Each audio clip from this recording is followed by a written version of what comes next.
Takže čau lidi, já jsem Ráda Skamler a vítám vás u dalšího videa na kanálu RTT Team. Jsem tady společně s... mnou.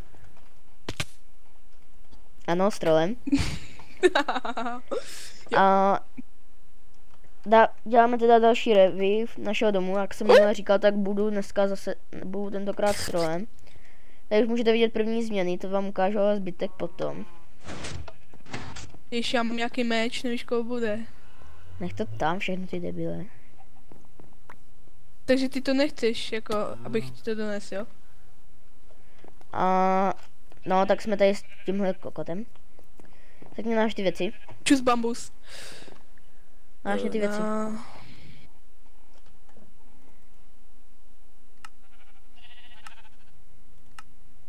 To je vše.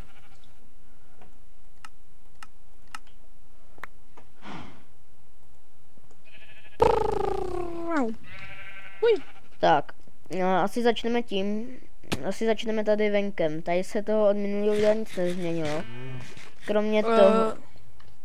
Kromě toho, že teda se tam začal na druhé straně stavět, začal tady tenhle pan chuj.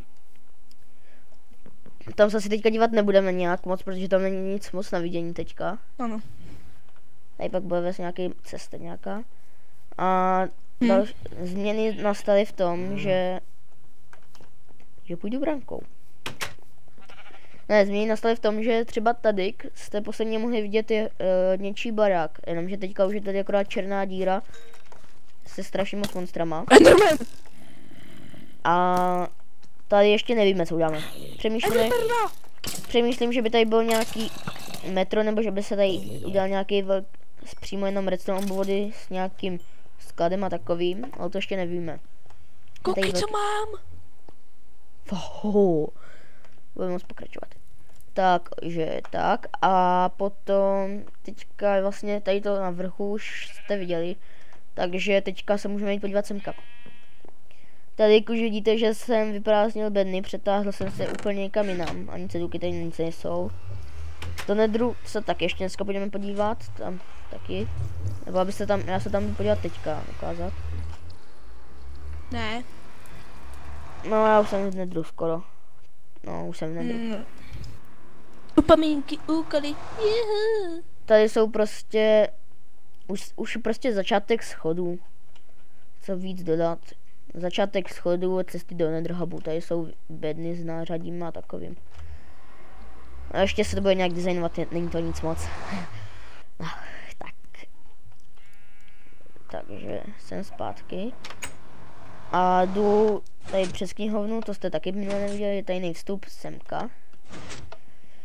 Kde vlastně moje sídlo, vlastně tady mám upomínky a úkoly, vlastně co se ještě chystá, zatím toho mám málo napsanýho, a ještě mám na vymyslení další. Tady mám vlastně vypíkárnu, budoucí teda, tady. A tady budou nějaký vypečený věci a takový uhlí. Vezměte tady jenom kamení. Tady mám branch mine na 12.9.6 úrovně. Tam teďka není, myslím, co ukázat zatím. A tady teda budou farmy. Už tady mám natáhnutý zvířata. Budou tady farmy na zvířata. Taky nic moc. A ty taky něco mluv. Já nevím co. Nic moc. A vlastně tady je farma.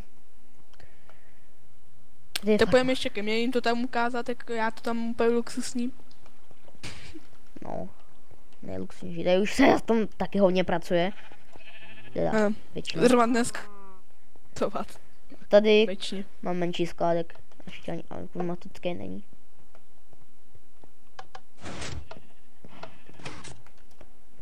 Shit. Tak. Jinak už tam máme jednoho vesničana. Po dlouhé době jsme si ho mohli zase namnožit, ty vesničany další. Později. Jak jestli víte nějaký prostě tipy, jak se dá množit efektivně vesničaní? Prdele, teďka musí chcát. Chleba, pak 6 mrkví, 6 brambor. Vlastně to já vím taky, ale nějak efektivně. Teď jo. Nebo když s ním něco vytraduješ. No, ale Prostě není to nic moc, není to žádná sláva. No, teďka mám jedu na 10 FPS, jak těží. Aha, 40. Takže, no, jenomže ty nenatáčíš a taky tady nejdeš v dešti. Takže tady je Tomášův baráček. So magic. Yeah. Vidíte, tady má takovou postiženou vlaječku, ještě postiženější než mám já. To snad vlastně ani nejde. No tak to snad tady nejde, kámo, to ti povím hned. Tady má jeho strop, který už měl i předtím. Kopíruje si svůj vlastní strop, hajzl jeden. Hajzl Prostě to taky. dobrý. A... Ale ten strop jsem ani neviděl, že tady máš. Takhle. Já jsem dneska udělal teprve. Aha. A ještě není ani hotový. No prostě kraviny tady dělá, staví si tady jako já. A já myslím, že to je takhle všechno, co tady máme postavené, ne? No jo. Takže zase jak minule, jestli se vám to líbilo, můžete nechat like, odběr, když tak komentář, co bychom měli zlepšit. A vím, že toho je hodně. A čau. Tomášu, taky něco řekni. Co? No prostě čau.